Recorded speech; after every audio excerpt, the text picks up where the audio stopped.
सगळ्यात माझा महत्त्वाचा मुद्दा म्हणजे मला आपल्या ज्या मतदारसंघात मूलभूत सुविधा आहेत, रस्ते, गटर्स, पाणी, लाईट, या मला 100% पूर्ण करायच्या आहेत. माझे विजन म्हटलं तर मला महिलांसाठी काम करायचं आहे. महिला सक्षमीकरण हा माझा मुख्य अजेंडा आहे. त्यांची निर्णय क्षमता वाढली पाहिजे, महिलांना निर्णयास स्थान दिलं पाहिजे.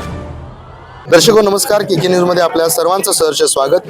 जिल्हा परिषद पंचायत समिती निवडणुकांचं बिगुल वाजलेलं आहे. आपल्याला सर्वत्र निवडणुकांची रणधुमाळी पाहायला मिळते.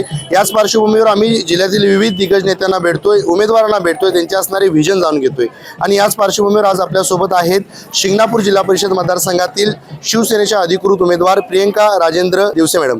मॅडम नमस्कार, मी आपलं आमच्या चॅनलमध्ये स्वागत करतो.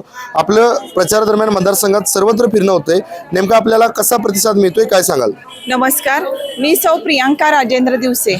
आतापर्यंत मी बऱ्याच गावांमध्ये प्रचारासाठी गेले होते.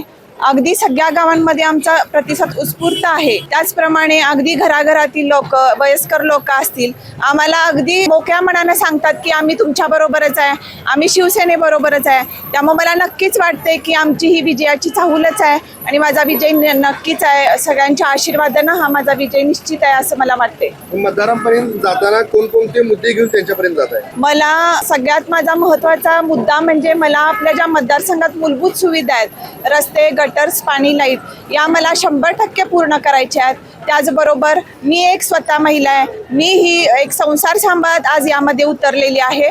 मलाही असं वाटतं की प्रत्येक महिलेनं सक्षम झालं पाहिजे.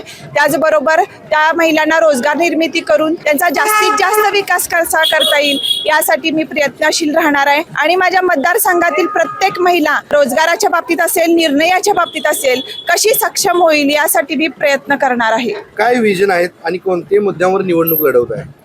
माझे विजन म्हटलं तर मला महिलांसाठी काम करायचं आहे. महिला सक्षमीकरण हा माझा मुख्य अजेंडा आहे. त्यामध्ये महिलांना ज्या आपल्या शासकीय योजना आहेत त्या त्यांच्यापर्यंत जास्तीत जास्त पोहोचवून त्यांना एक रोजगार निर्मिती करून द्यायची आहे. त्याचबरोबर महिला फक्त आपल्याला घरापुरतं मर्यादित राहायचं नाही, त्यांची निर्णय क्षमता वाढली पाहिजे, महिलांना निर्णयास स्थान दिलं पाहिजे. यासाठी मी महिलांसाठी मी कार्य करणार आहे. मतदारसंघातील तमाम जनतेला काय संदेश द्याल मॅडम? मी जनतेला एवढंच एक विनंती करेन की आपल्या मतदारसंघात आपण योग्य उमेदवाराचीच निवड करा. जो तुमच्या घरातला उमेदवार असेल, तुमच्यापर्यंत येऊन पोहोचणारा उमेदवार असेल, तसेच जो आपल्या कार्य करत असताना आपण एक उमेदवार न समजता समाजात राहून कार्य करेल अशा उमेदवारालाच तुम्ही निवडून द्या. आणि तुमचा आशीर्वाद, खंबीर पाठिंबा, साथ माझ्याबरोबर असेल तर माझा नक्कीच विजय होईल, याबद्दल माझी काही शंका नाही.